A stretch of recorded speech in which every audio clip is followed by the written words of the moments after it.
Hello. So I am looking to see if Gio is able to make it tonight.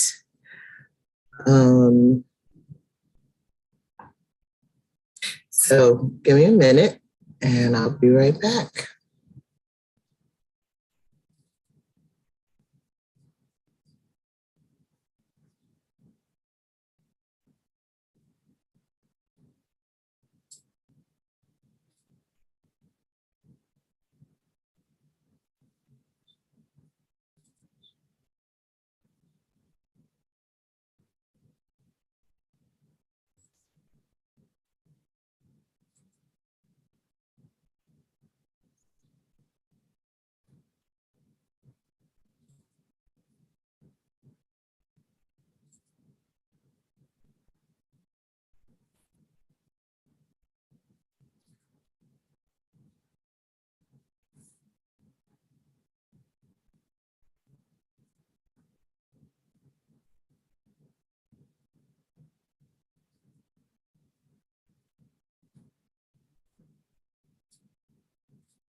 Hey, Michelle.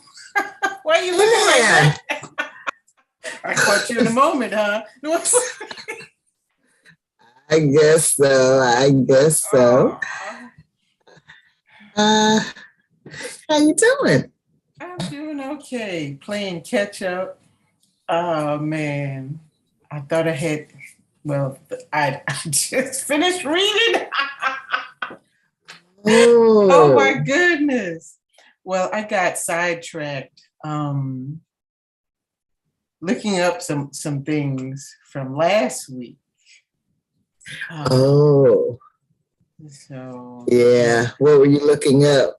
I was watching those videos you posted about the weeping time, and that was some deep stuff. Yeah, that's why I say, wow, and that's not something you get in school. No, which might be a good thing. Might be a lot of angry students. Yeah. So, all right, well, you want to do the welcome? Okay.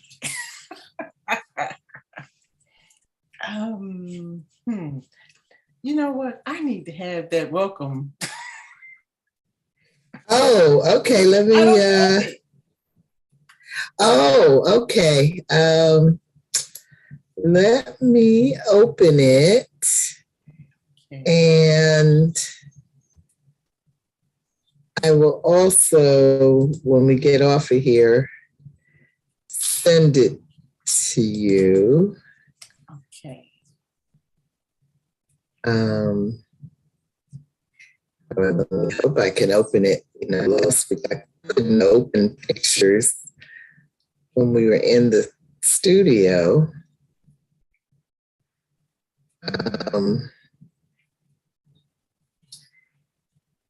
So looks like it's opening.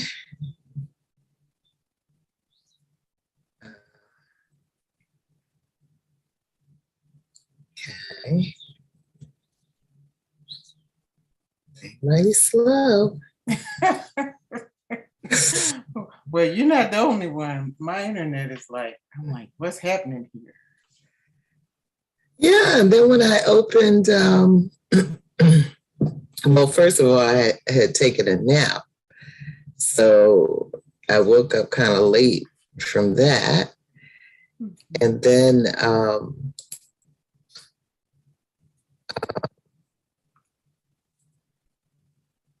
when I opened Zoom, it was trying to do automatic updating. That took a while.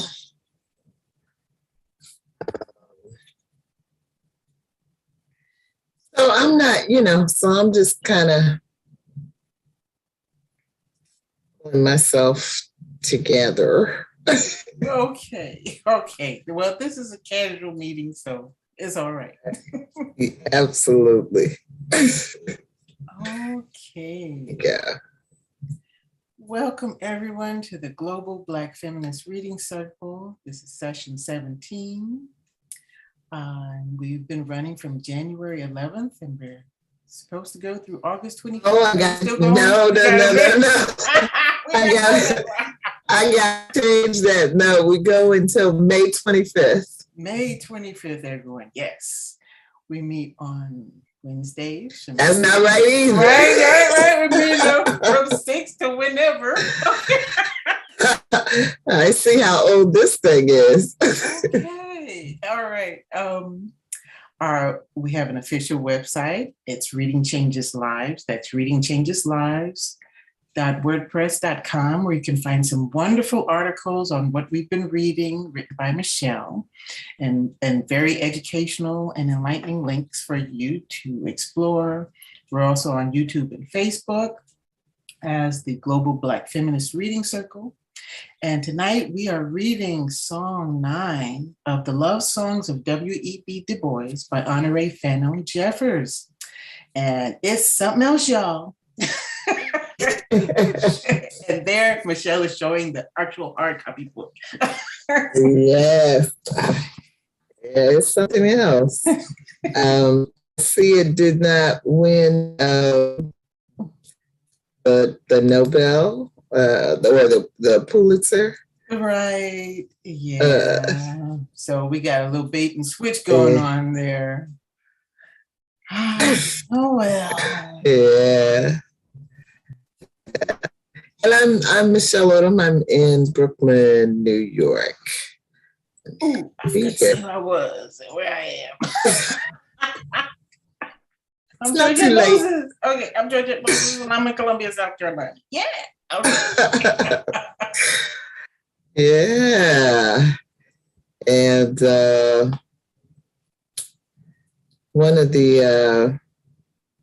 believe one of the states that the Native Americans walk through on the Trail of Tears was your state. So I did do I think there's something we could probably read out loud about the Indian Removal Act. So what she calls in here, the journey where the people cried, is more commonly known, I think, as the Trail of Tears. Yeah. And it was about a 5,000-mile journey to to Oklahoma, to what today is Oklahoma. You know. Yeah. I didn't know it would encompass so many different states. Yeah. Yeah. And so I know it's not accurate, but I looked up how long it might take you to walk 5,000 and however many miles. Mm-hmm. And of course, Google using straight roads. Right, no right. obstacles was like 24 hours, really? So, really? Not practical. No. I couldn't even drive.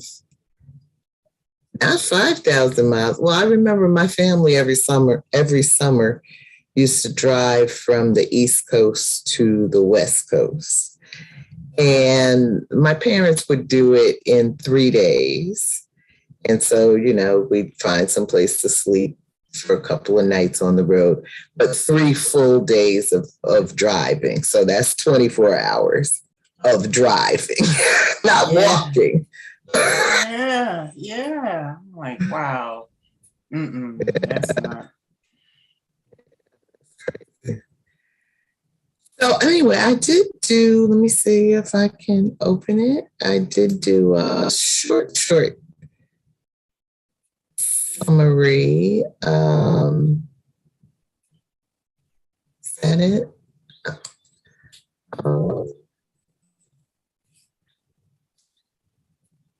So I'll read it, but I didn't do an agenda. Let me see.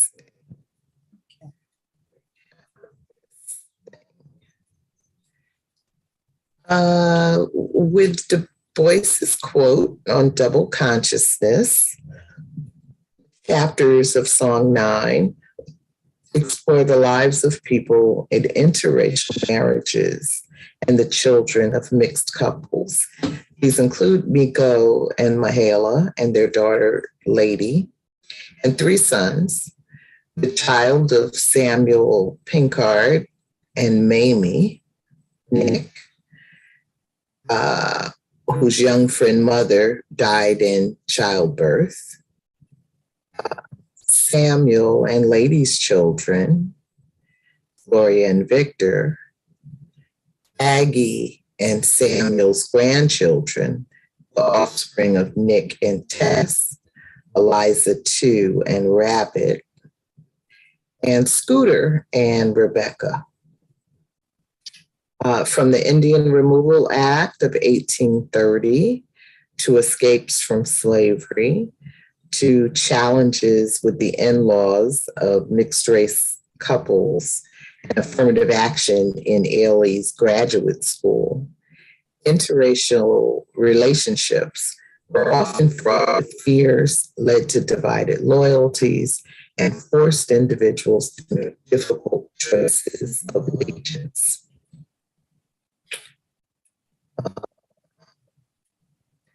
So,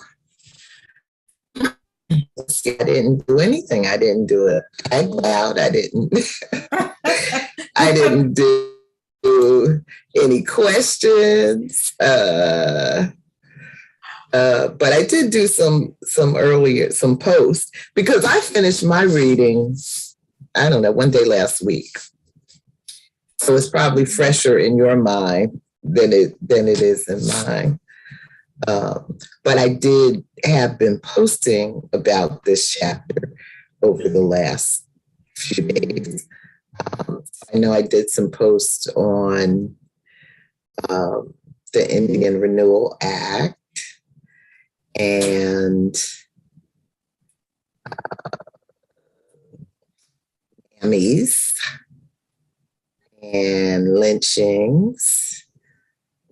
So there was a lot going on. A lot of it was packed into that first part, into the Song 9 piece. And I don't know, the writing is just so different between that past and the present. And, maybe that's why she didn't win the Pulitzer, because it is a lot, the going back and forth. Well, Well, it's two different books melded together. And Yeah. I don't think if she'd written the historical portion the way she writes the more current, the more modern portion, it wouldn't have the same impact because she's very lyrical in what she says in these historical portions. And then, there's not a lot you could. Well, I guess you could, but. Right.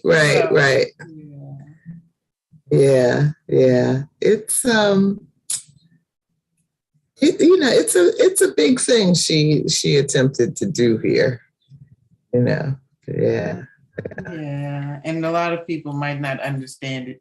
And like Karen posted, the winners, and I don't even know who those people are, but or what the criteria would be, and what how many people are up for, how many books are up for the award. I kind of consider it sort of like any other awards that goes on. It's about what the committee's looking for, right? So it's not a people's choice. It's not a people's choice award. It's right. Absolutely. Yeah. So you just finished reading. So what stands out most for you?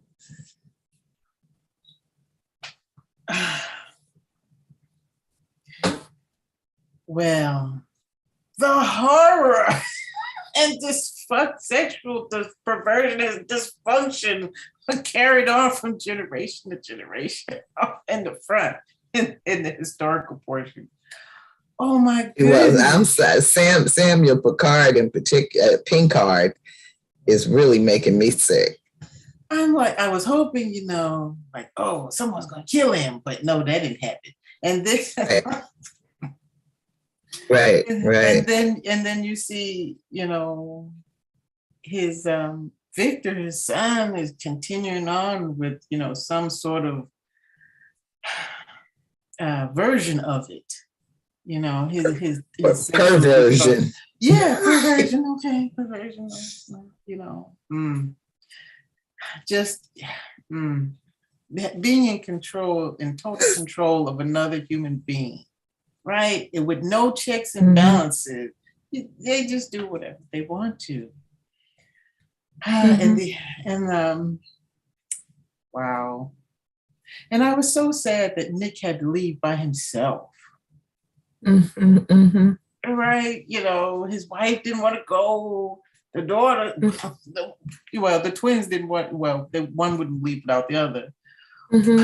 But oh my goodness. Yeah.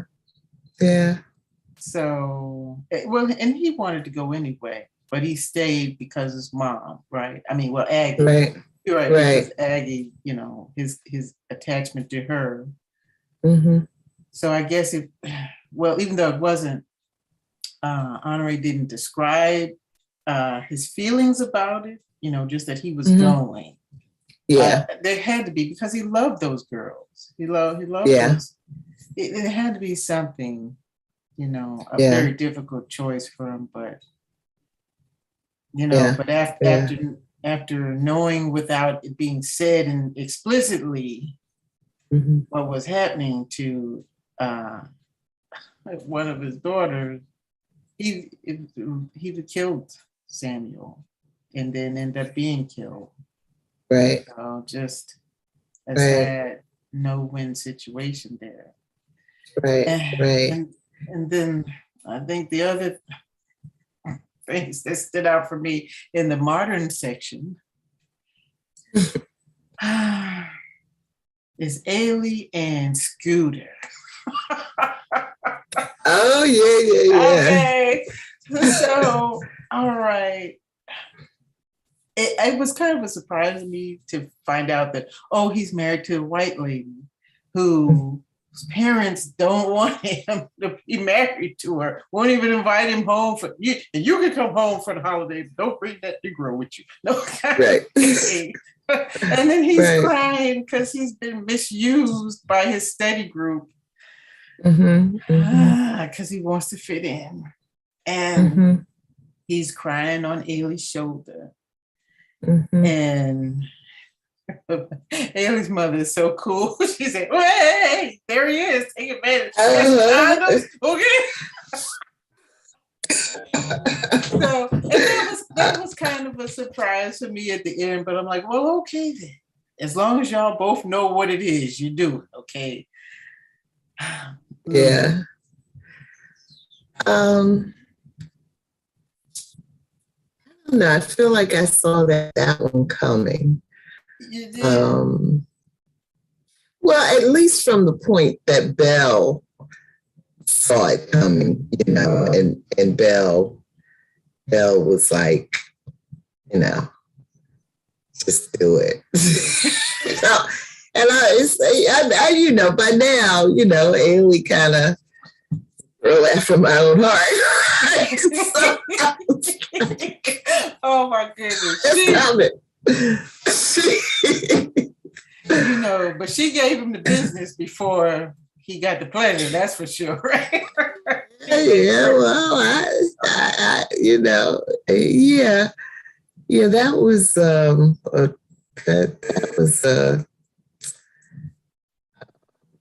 you know, I guess as far as the story goes, just an example of you know, some of the kind of stuff that can go on in interracial or mixed race, whatever they're called, marriages, you know. And just because, you know, just because someone of a different, you know, color marries you, you know, it doesn't mean that they understand or, you know, value, you know, your whole culture. Yeah. Doesn't mean they understand the challenges going on in your community. So, you know, it seems like that happens quite a bit. And, you know, also in this story,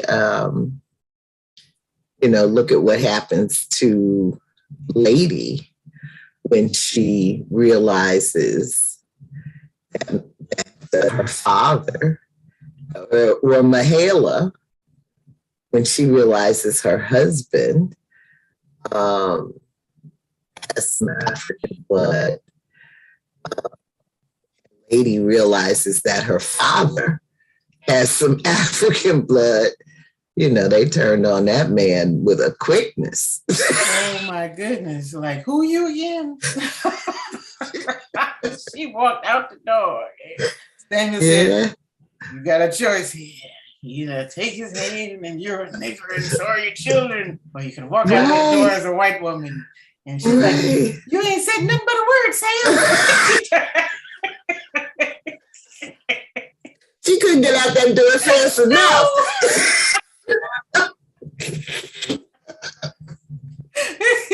Yeah, that was cold. That was cold. My goodness. You know, but I can also understand how, you know, both Mahala and you know, and Lady felt duped, you know, like they had known this man all these years. And I don't understand why he never, well, we understand, but you know, why he never told them, because it would be shocking in that era, especially. It would be shocking to find out. Yeah. You know. And dangerous, right? And they needed to know that. Well, I guess he was afraid of losing Mahala, but she wasn't surprised anyway, right? She was not really surprised. Right. And Samuel knew, so now that was something he would be able to hold over a lady's head forever. And at least it would have given him, you know, something, you know, to be able to maneuver around. Well, he knows that. Well, you know, maybe I need to get some things, settled for myself just in case some stuff pops off here and I need to bounce.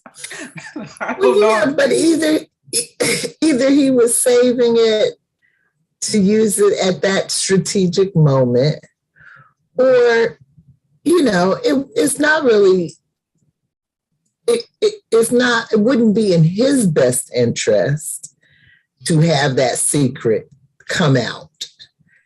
As a white man, he can't just freely walk around town, with people knowing that he's married to a woman that has some Black blood somewhere in her line, So it really was a secret for him too, And you make me think about just the disparity of the degree of grievances. So it's worse for him to be acknowledged being married to a mixed race woman, or well, it'll be a Negro. She'd be a Negro.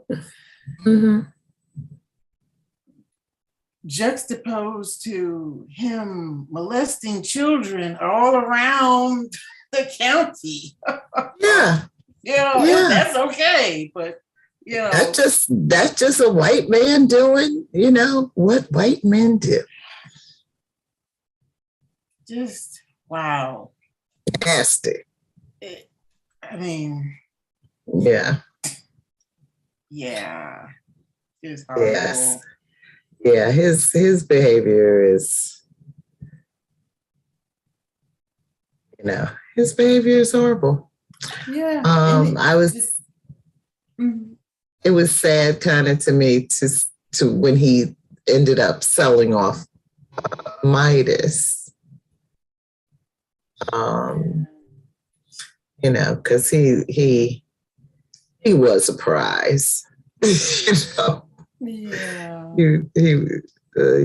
That was a nice couple. But that's the kind of stuff, that's the kind of stuff that happened. Yeah. And go ahead. I was going to say that you reminded me that was one of two instances where something supernatural interjected into the story. So he went to bed determined to sell Aggie, but something whispered in his ear and he became confused. He didn't even remember the note. The note got lost. Yeah. And he ended up, saying, go bring me the strongest, some strong book out of the field. And it ended up being Midas instead of Aggie. Yeah. So that was an interesting twist. And then later when Nick is running away and George comes to walk with him, they see the little man on the porch.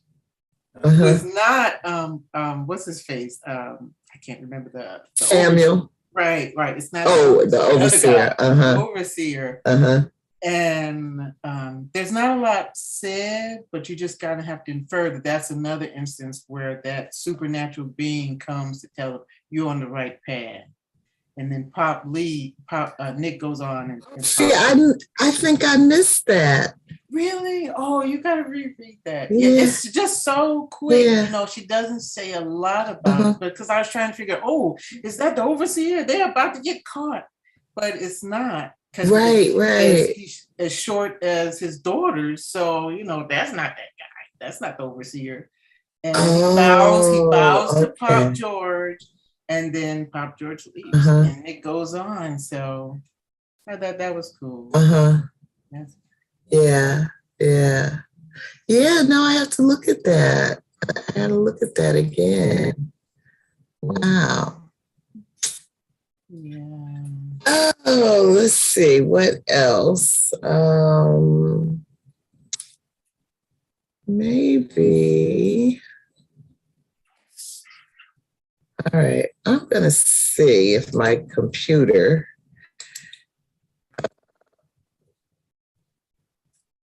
allows me to go back online, because what I do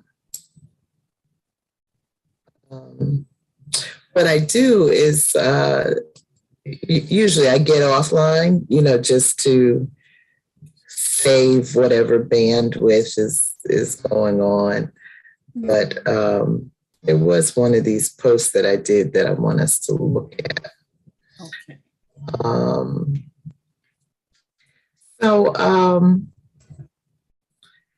So yeah, all about the interracial stuff, and it's kind of not until I wrote that little summary that I just read to you that I thought about the dynamic that Ailey was going through with affirmative action and the experiences that she was having in grad school of, being one of very few Blacks in the program and all of that. How that was another exploration, of interracial relationships. And because at first I couldn't quite see how that connected to, what was happening with Micco and Mahala and Lady and them, and, which were all about marriages and children, biracial children. So once I saw that as connected, I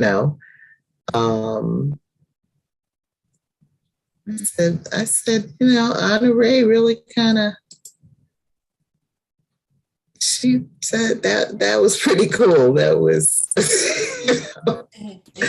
I mean, she's so subtle, she's so subtle with her stuff sometimes that you can miss it. Yes. Yeah. Yeah, I appreciate your summary too, because I was able to see that hope, that connection. Yeah, because Ailey is she's alone basically in this environment. And then she hears the words when she's sitting in the bathroom that Rebecca and her friends say, "Oh, she's kissing Dr. West's with behind, and she's only here because she's affirmative action." And then the professor, that's Peterson, who's teaching the course, one of the courses she takes says, "Oh, you're so amazingly articulate." I'm like, "Oh, haven't we heard this before?" But instead of, our knee-jerk reaction might be, "Well, what do you mean articulate?" Right. Right. And also the dispassionate way that he's giving that lecture on lynchings. I mean, Ailey's, having, like a visceral reaction to it.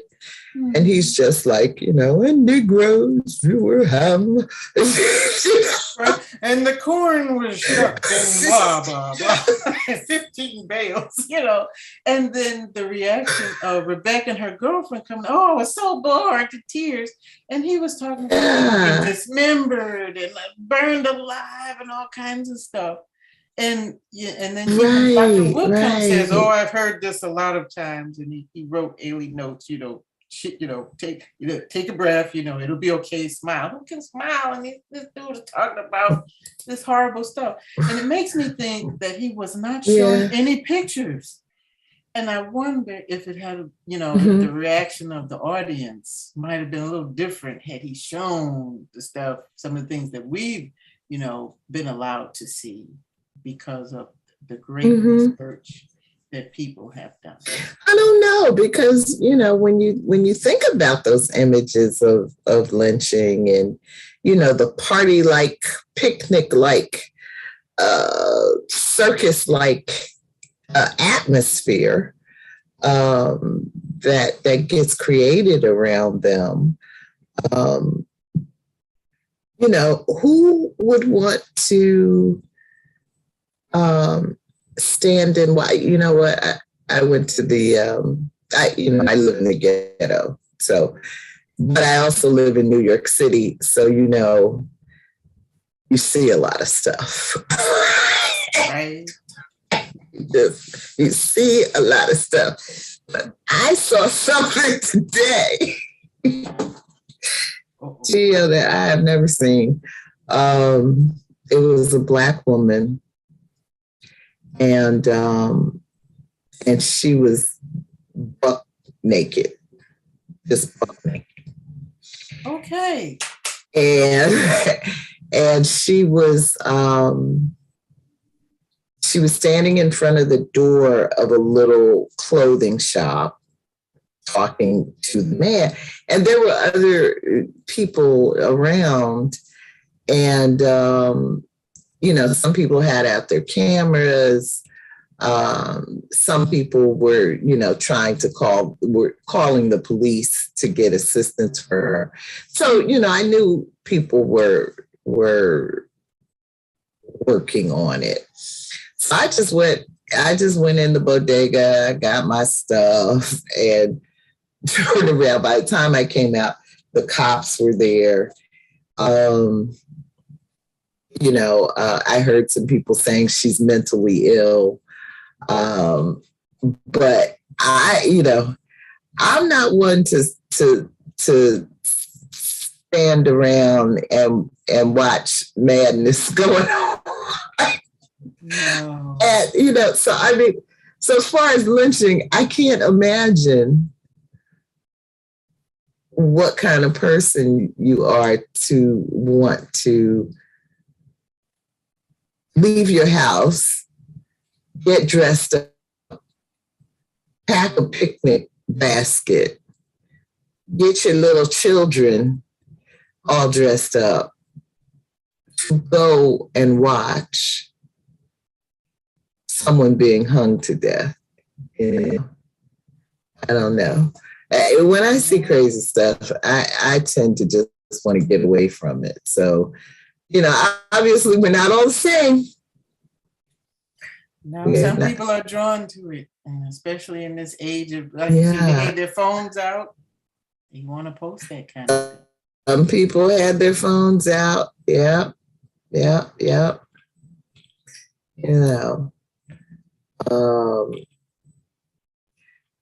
But yeah. Even in New York, that's probably going to go down as the wildest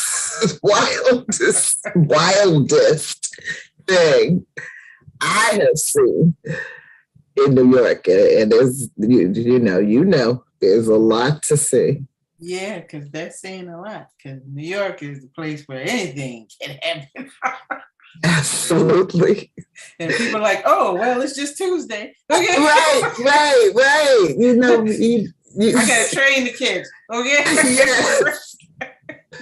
Right. You guess so it doesn't even faze you because there's just too much. All right. I'm still over here trying to open up this document. Okay. Well, I see that your picture is kind of slowing down and you're not syncing to your words, so it might be too much for you. Oh. Mm-hmm. All right. You know what? I'm going to close it. Close it. Oh, now it's telling me there's a download in progress. I didn't ask it to download anything. Okay, so I turned that off. But I was heading toward the post on the Indian Removal Act, or the Trail of Tears. I think what was kind of striking to me about that portion of the story was how, like, the same kinds of tools. So they couldn't really start working the slaves good until they had cleared the land of the Native Americans, but they're using the chiefs and the traders among them to negotiate these treaties that that have the people agreeing to leave the land. And so as I was reading that, I was just having this image of Clarence Thomas negotiating a treaty on behalf of Black people. They don't need nothing.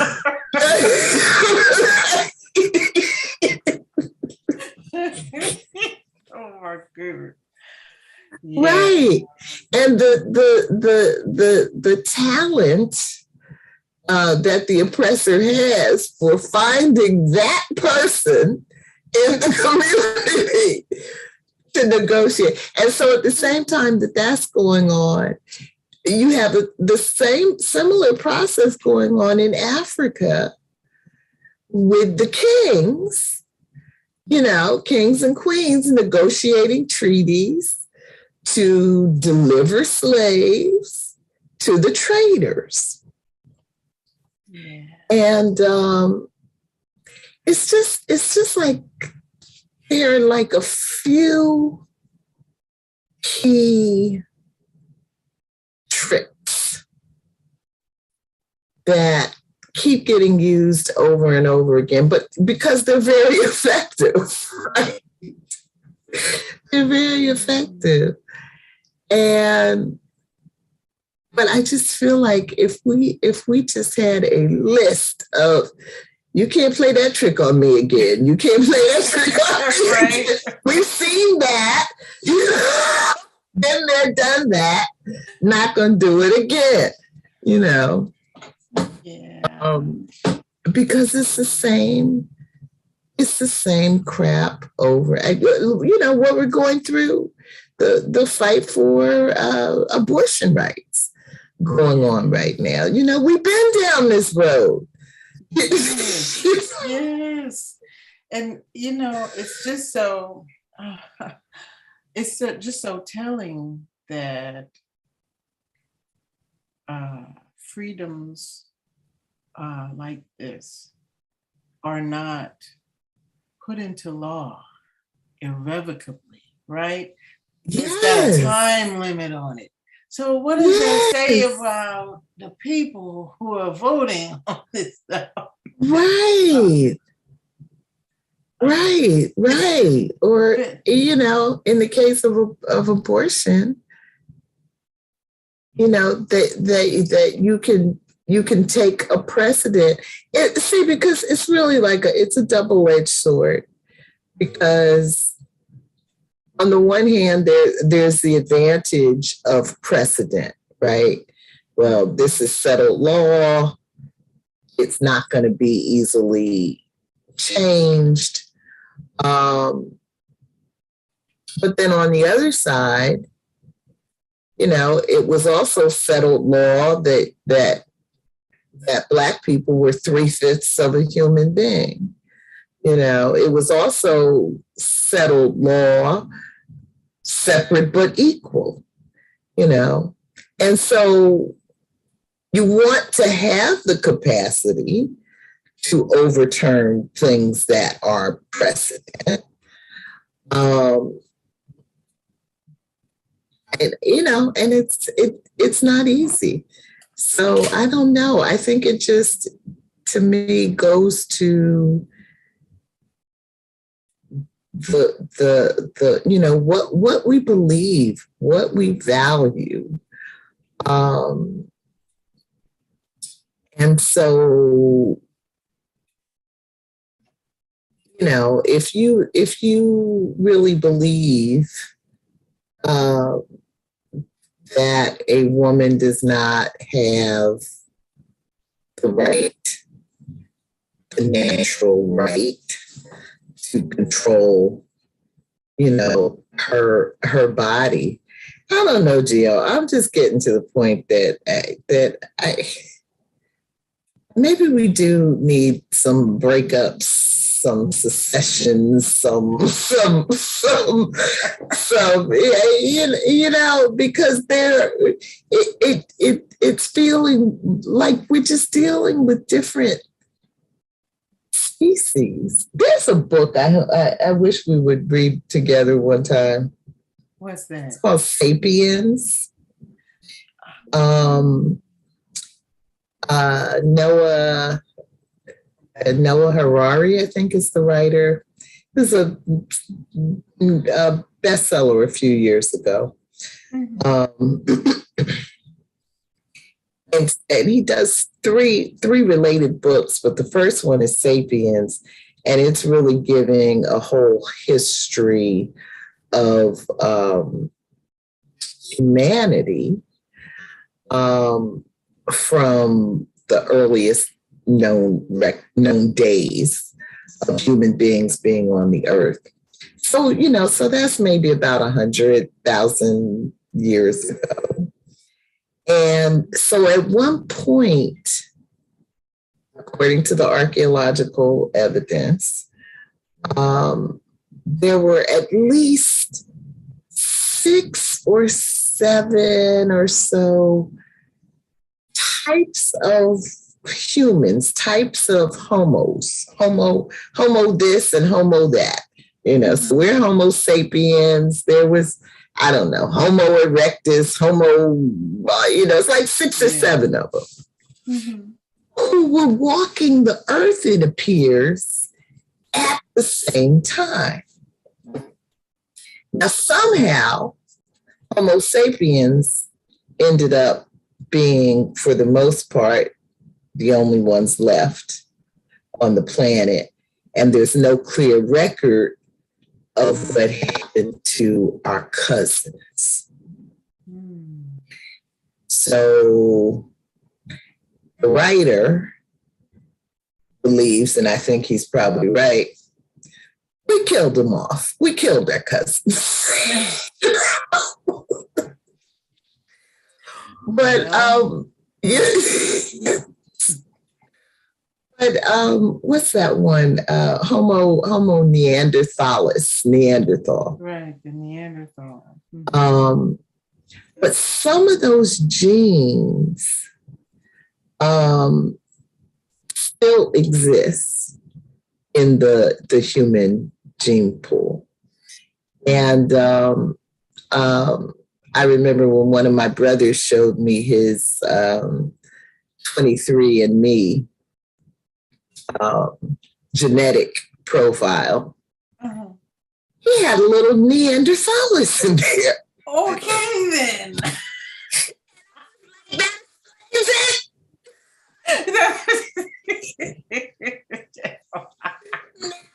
Understand. But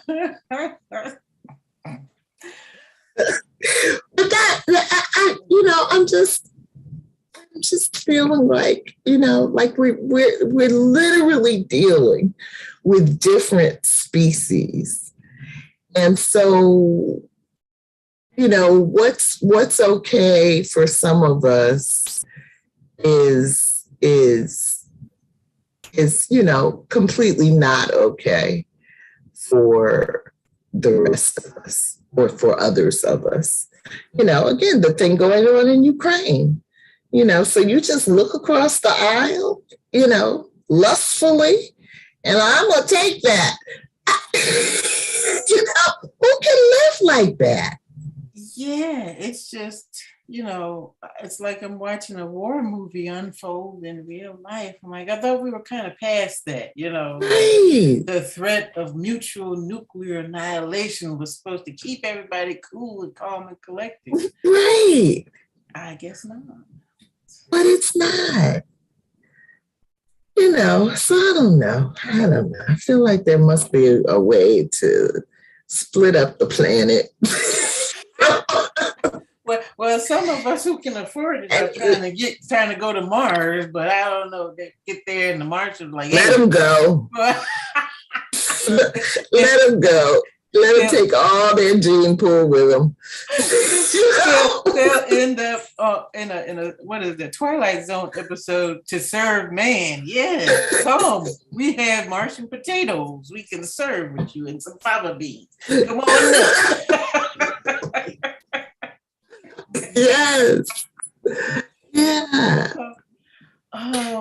So in this story, Samuel Pinchard is just like that character that is like,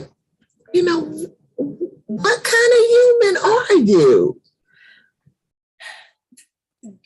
And I'm looking at his predatory, his grooming, and then making the connection to Ailey's grandfather, and wondering if there's some kind of genetic malformation that passes that down, makes these people susceptible to this. Or it could be, hurt people. Is that the connection? Is he the ancestor to Gandhi? I don't know. I didn't get a chance to look I haven't figured it out yet. Yeah, but it's just,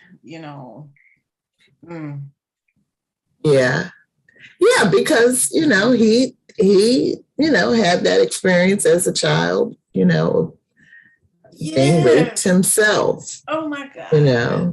Yes. Yeah. Just horrible.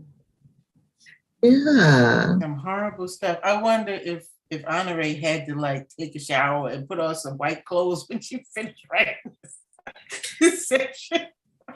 I'm sure. I imagine she did. Yeah. Yeah, because it's some ugly stuff, but that's how it happens. That's how it happens. And so, we keep, kind of criticizing the back and forth writing style and, that kind of a thing. But probably for her, she needed that little sing-songy, what'd you call it, candy. Something a little lighter. Yeah. She needed that lightness to break up, the really heavy stuff that she's talking about. So, okay, let's see. What else? Let me see what else was striking about this section? Well, Du Bois's double consciousness, right?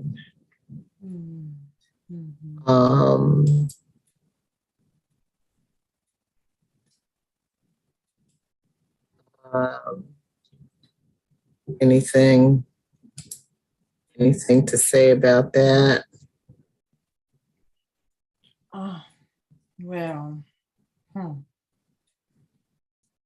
Since my pictures are opening. Oh, okay. Since it looks like my pictures are opening, which, last week they weren't working.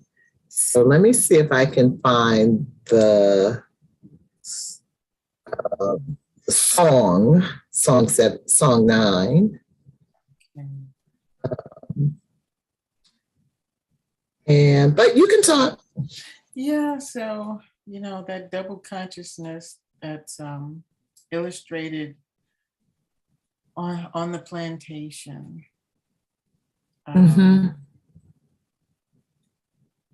And it requires that strength, that dogged strength to maintain,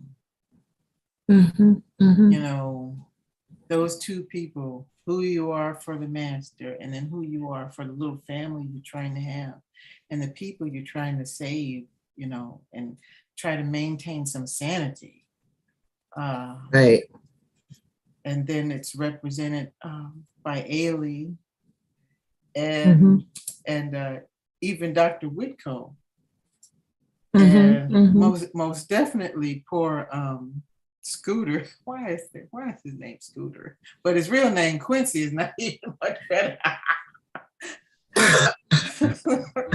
You know, just that struggle. Always conscious of the gaze of the controller on trying to meet and exceed expectations, trying not to be the stereotype that's been described and imprinted, and still live and still be able to breathe.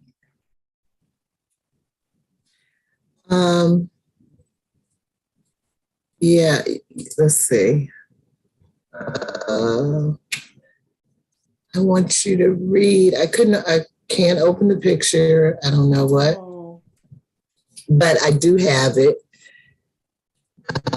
as a part of my note. So can you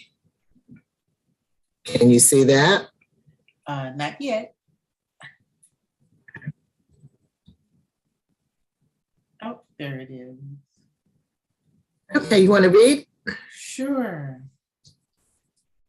It is a particular sensation, this double consciousness, this sense of always looking at oneself through the eyes of others, of measuring one's soul by the tape of a world that looks on in amused contempt and pity. One ever feels his two-ness, an American, a Negro, two souls, two thoughts, two unreconciled strivings, two warring ideals in one dark body, whose dogged strength alone keeps it from being torn asunder. And that's from W.E.B. Dubois of Our Spiritual Strivings. Yeah, it also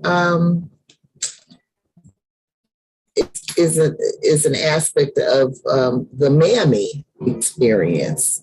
So that conversation with Rebecca, was it Rebecca? Yes, yeah. Who you know, who loved her mammy, grew up with a mammy.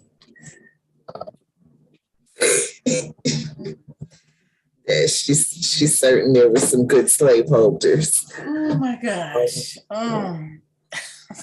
That was, you know, and then just to put yourself in Ailey's place, she's sitting in the library, right? The librarian's always hovering over her like she's gonna, you know, mess up the documents. Like, you know, she's, you know, this Negro in here looking at, you know, our documents about, you know, slavery. And then Rebecca comes in and says, "Oh, well, she's my good, you know, we have a connection in the librarian," and they do this, this nod, you know, like the white people nod. Right. So you can't just reach across there and take her ponytail and strangle her when she says that stuff, because then you get thrown out of the library. But I thought Ailey held it together, and she got a couple of jabs, you know, well-worded jabs in that Rebecca. But, you know, the woman is just so oblivious to her own condition. You know, you want Ailey to be your friend. Who's your Black husband?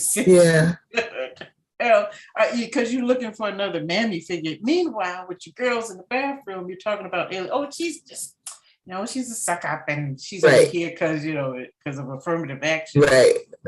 So, you know, she's got her own personal struggle going on herself. Why are you even married to this Black guy? Okay? You don't care what he's going through.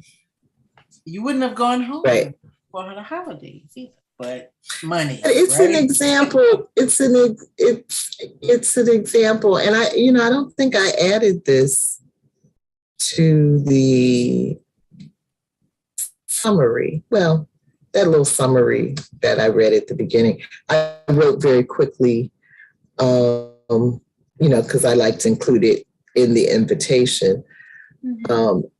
as opposed to really going back through my notes to write a complete summary. So I think it does not include the aspect of gentrification that was going on in these chapters, which is another angle on interracial relationships, you know. So you got the gentrification, you've got the what's happening in graduate school, you've got the intimate relations, you know. So she's really looking at it, you know, from multiple perspectives. But but all of it, looks to me like examples of projection, like again with Ukraine. So Putin looks across the road and he sees what he wants to see, not what the people are saying they are. He's saying it doesn't matter who you say you are. I'm trying to remember what is the one of the Kwanzaa principles is about naming yourself, defining yourself for yourself.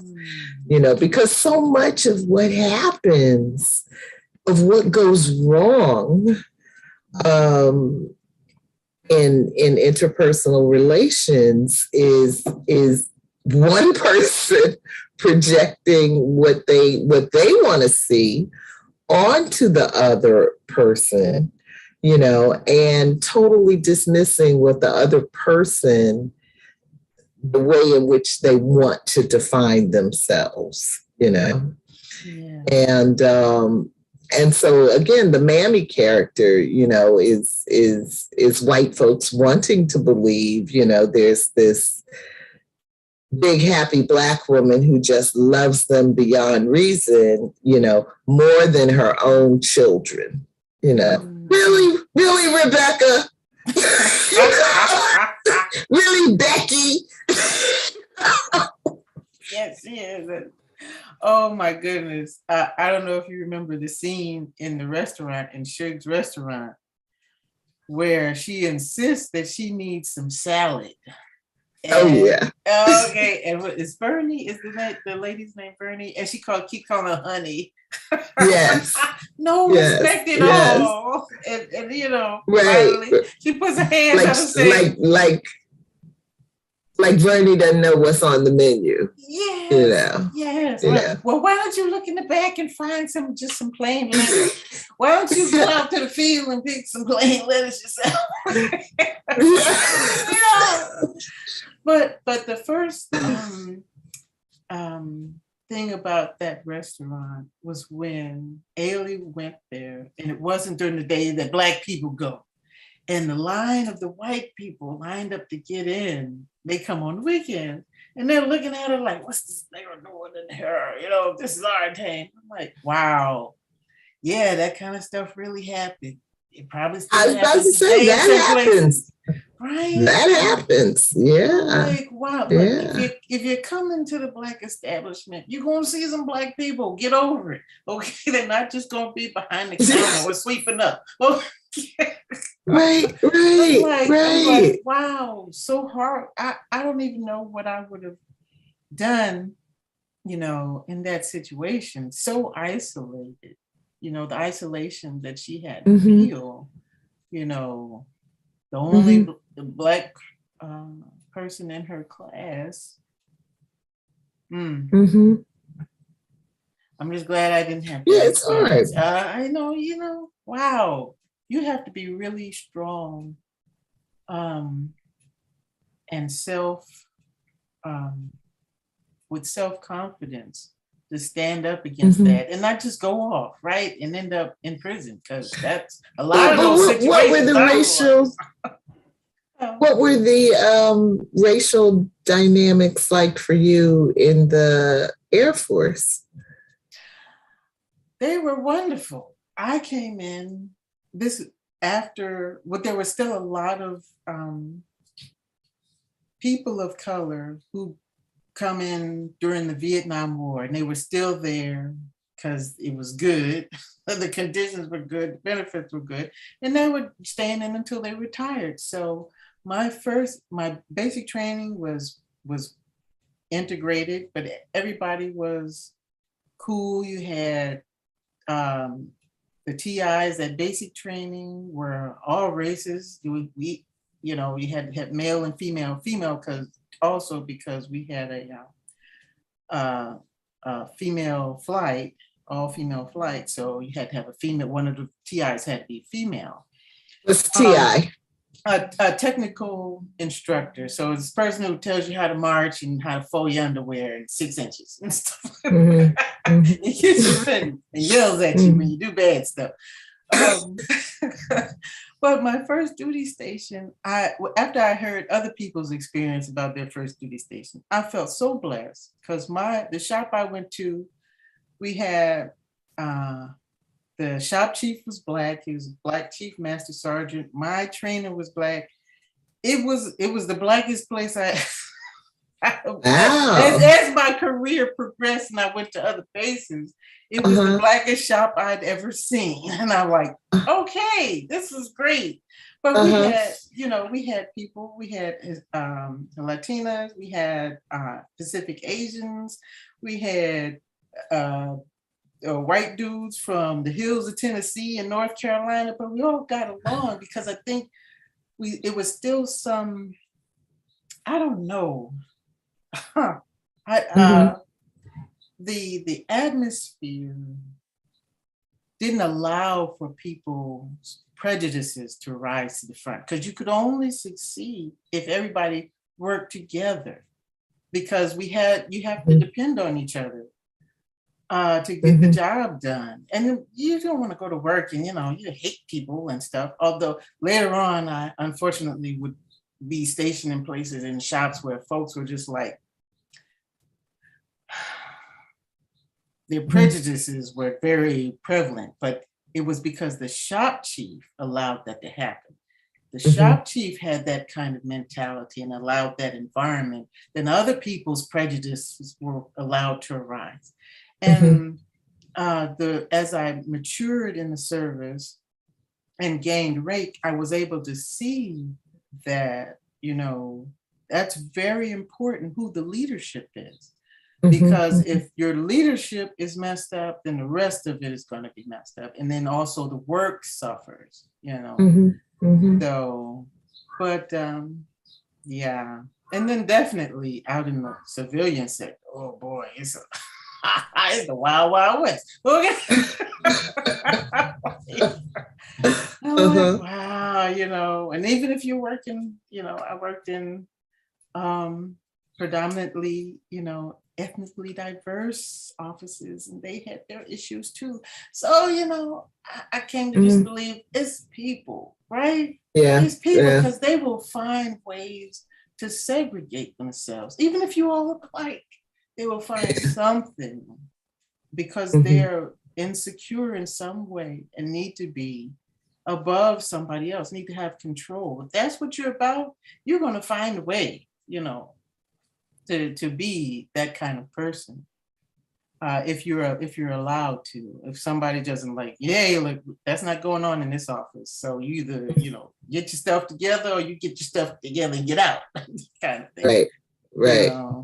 So I feel very fortunate to have started off my professional and working career in a very nurturing environment that kind of mirrored my high school experience being a very diverse environment. So I was already, hey, live and let live. What's the goal? We need to work together for that. And so, yeah. Yeah, what you say about leadership, I was thinking about, Donald Trump. Ooh, I hate saying that name. Oh, you never go away. He's like a bad rash. Eli trying to bring him back on the slide. They've had him all over the news the last couple of days. They're just chomping at the bit to bring him back to, you know. But you know, but yeah, you know, and his leadership, you know, set the tone for so much stuff to come to the surface, stuff that was always there, you know. But people had enough sense to, you know, keep it on the QT. Right. You know, so I mean, we've been, since I guess Brown versus Board of Education, working at this business of integration. You know, and so if you think about Brown, 50 plus 6, 56 plus 22, 66, 76, 78. Brown is 78 years old. So we've been trying to do this integration thing now for 78 years. And it's been a bumpy ride, right? Yes. It hasn't been easy. And so, and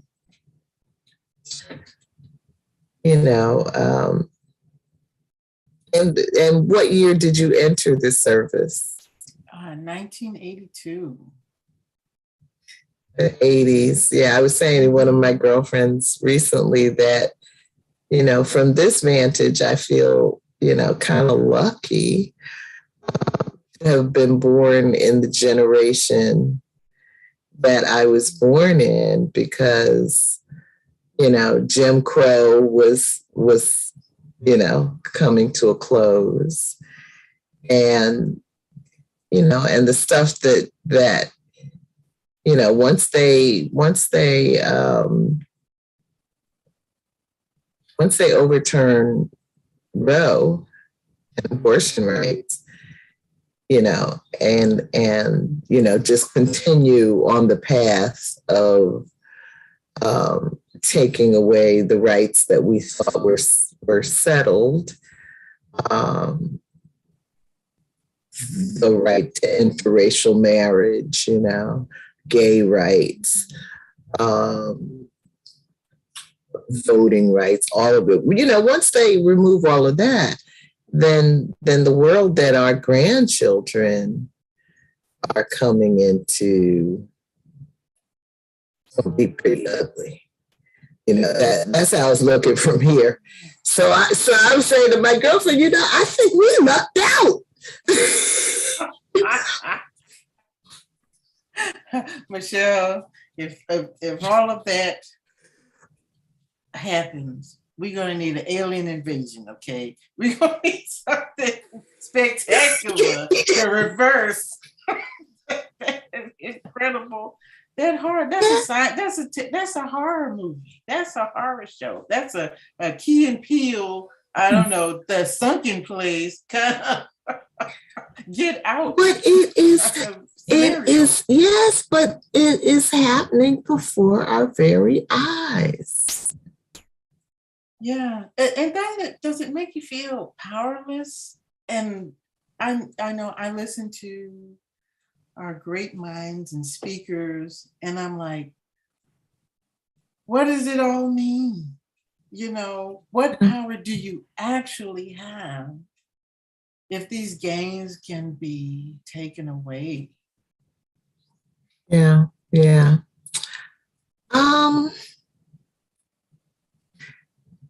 I avoid the feeling of powerlessness. Not that I don't feel it, but, you know, feeling it triggers me to think about what power do we have? Where is the power? You know? So I tend to not stay in it. But I have to admit, you know, the shit is looking pretty ugly right about now, you know. And you know, and it is likely to take a long time to undo the damage that they're going to do to the progress. You know, they don't want people marching outside their house, you know, but they don't mind taking your rights away. Right. And then the hypocrisy. And, you know, I mean, it took decades. It took decades, really, for the Republicans to their plan in place to overturn Roe. You know, and it looks like it's going to take us decades to undo the damage that they're going to do. It can be done. You know, it's you know, and it doesn't necessarily have to take decades. I mean, you know, so what most of the pundits seem to be saying is that, you know, if you pass the Women's Health Protection Act and you codify Roe, that will solve the problem. Except they don't have the votes to pass the act right now. But you could, you know, what's frustrating for me is I don't see a lot of Democratic leadership going on around any of this. And I hope I'm just missing it. You know, I hope it's happening somewhere, somehow. And, you know, we're just not seeing it. But, you know, just like Republicans have worked a strategy of packing the state houses, you know, with people that would do what they wanted to do, and, you know, and being very strategic in who they send to the Senate. You know, theoretically, people who support human rights could work those same kind of strategies without it taking decades or centuries to accomplish. You know, and I think some people are working on that kind of thing as we speak. But in the meantime, you know,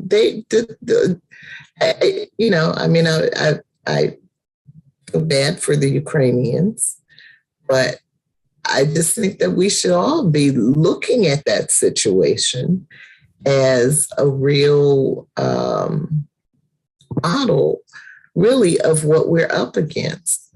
Where the Ukrainians are going to literally have to fight to the death, you know, to maintain their freedom. Yeah. And we all are.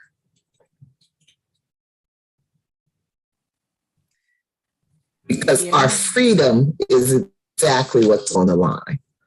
And that's the truth. That's the truth. I don't know why it feels like every time we have a Democratic leadership in power, it's like everybody wants to relax. Like nothing's going on. Okay. Right. We will reach across the aisle and nobody wants to reach back. Okay. Right. How many times, just like you said before, how many times we're going to be saying sausage head and Susie Baloney nose and believe you, oh, it's all right. Yeah. Kumbaya. Yeah, but that's why I'm saying, obviously there are people that, you know, just don't really believe that we all deserve the same human rights. And that's what I'm saying. Let them go to Mars. Let them, or give them Australia or something. Let them all pack up there together and leave the rest of us alone.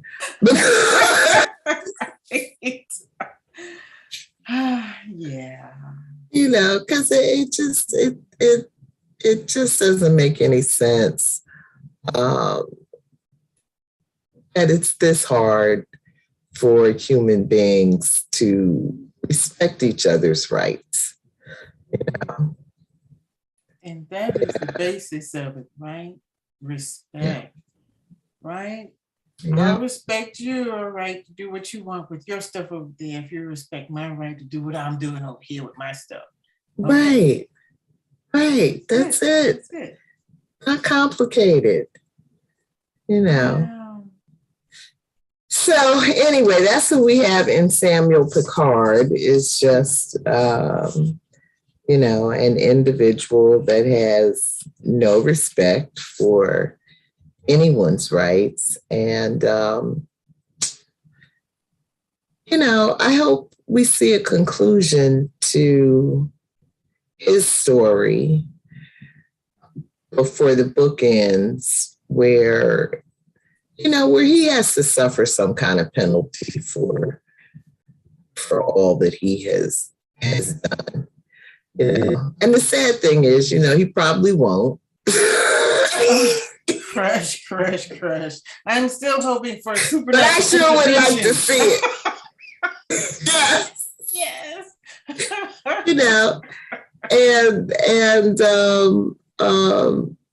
Because she could have had Nick take care of Samuel, And I was hoping for another special evening meal, only this time.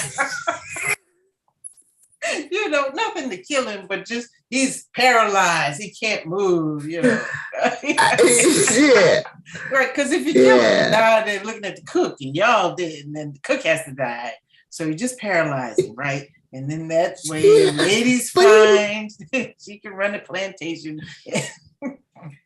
Right. The little girl children will be safe. Right. Paralyze them from the waist down. No, we don't want him giving no orders.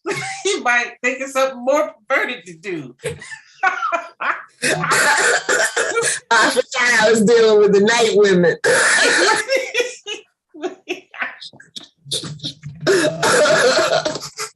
Yeah, but he is such an evil character.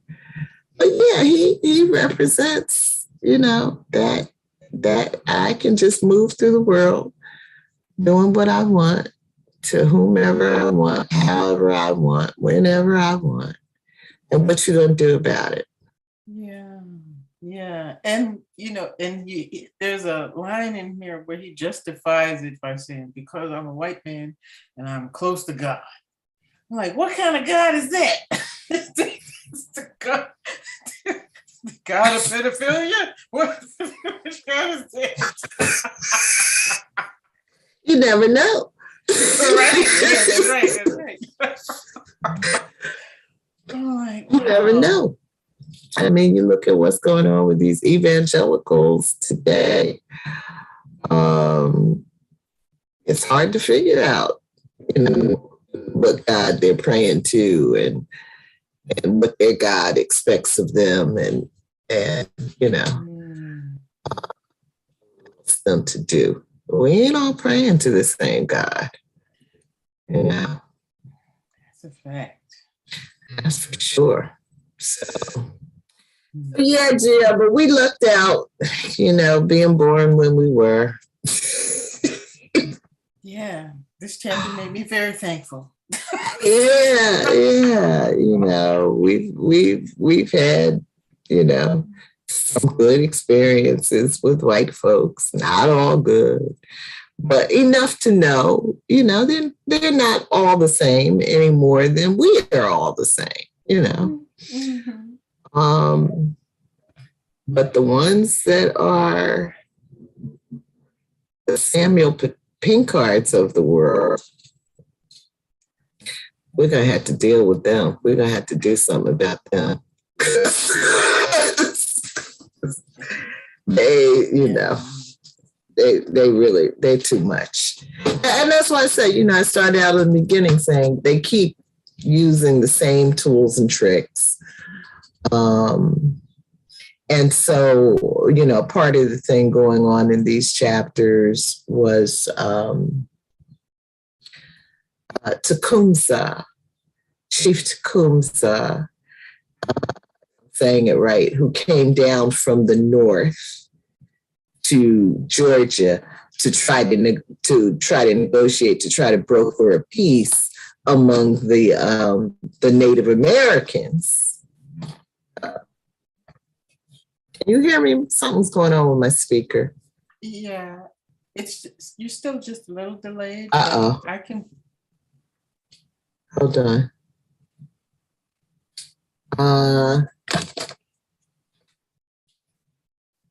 I can't hear you. Let me see.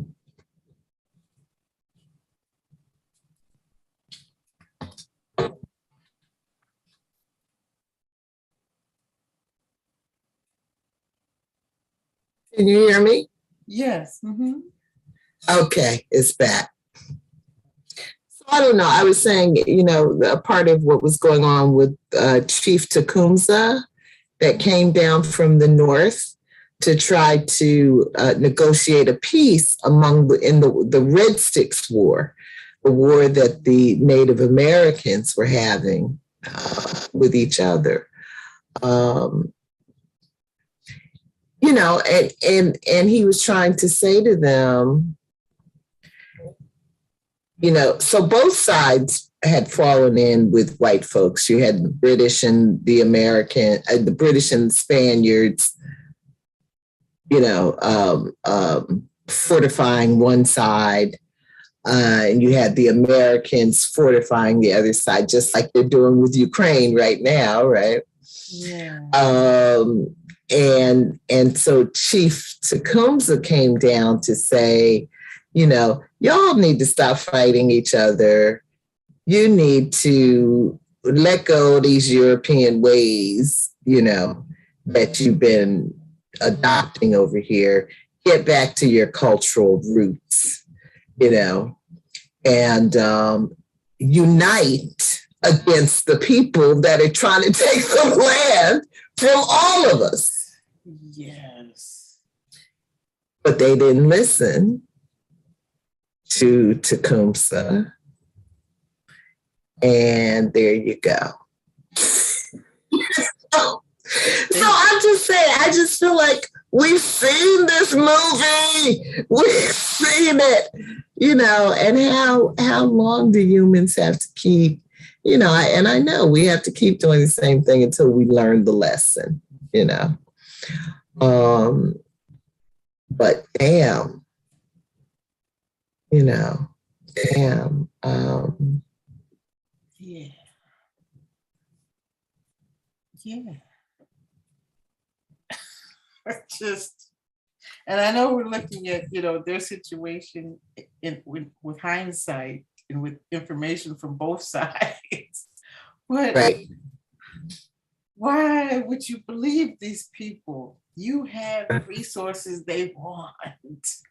Right. Right. Right. Always the case. Always the case. So anyway, Gio, we are winding it down, right? So 2 more weeks, I think.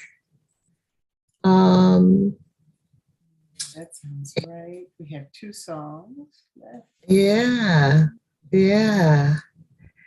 And you know, I'm glad we stuck with it. Because it is,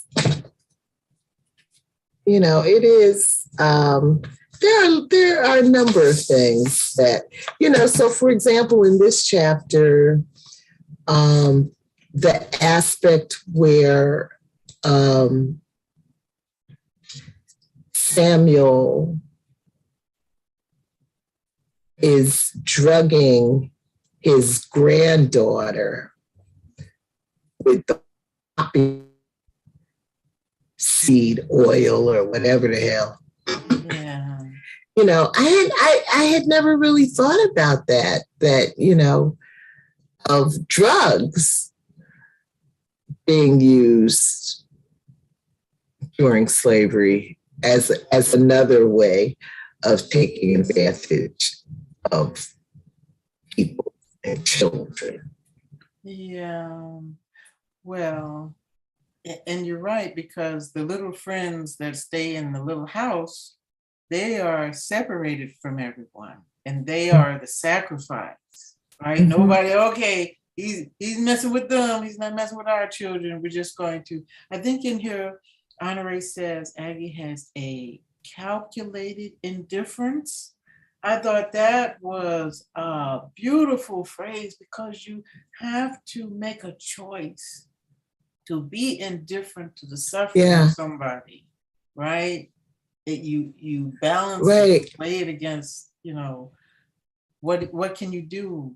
And if you do something, then your little people are exposed to being victims. Right. So yeah, that's just right. Yeah, and and for me, it always it always, you know, it always comes down to courage and, you know, your fear of death or your willingness to die. And, you know, we're kind of programmed by nature with a survival instinct.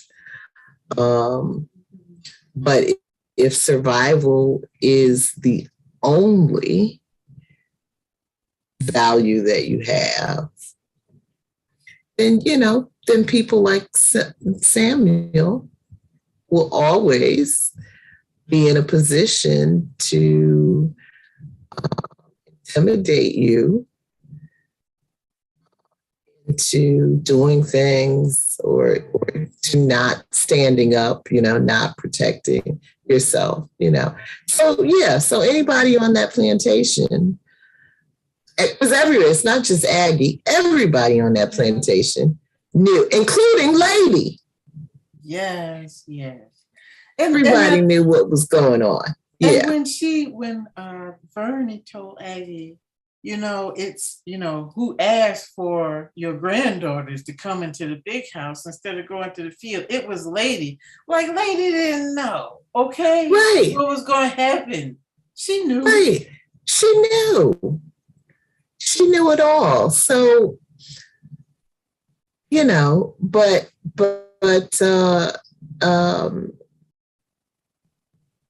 you know, but I think that's what's going on with people, that we want to live, you know, in the most comfort that we can muster.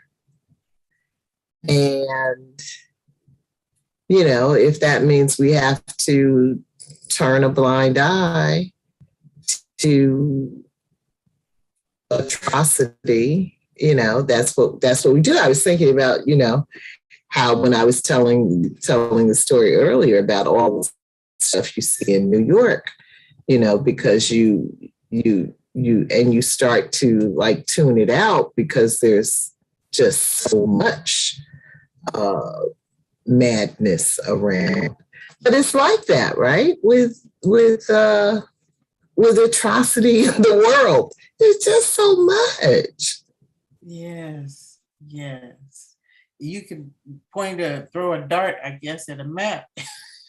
And you'll find some stuff going on there. And what is in your power to do, mm-hmm. you know, mm-hmm. to affect anything. Right. Not a lot. Try to maintain a little control over our own lives, you know, and that takes a lot. That takes a lot. Anyway. Okay, well, let's end this on a good note. Ailey got her some loving, okay? Some good loving. I just got Scooter is Scooter's with a sweet young thing. She taught that boy a few things. Oh my goodness. Oh my goodness. Rebecca might have to stay home. Yes. I was happy for Ailey.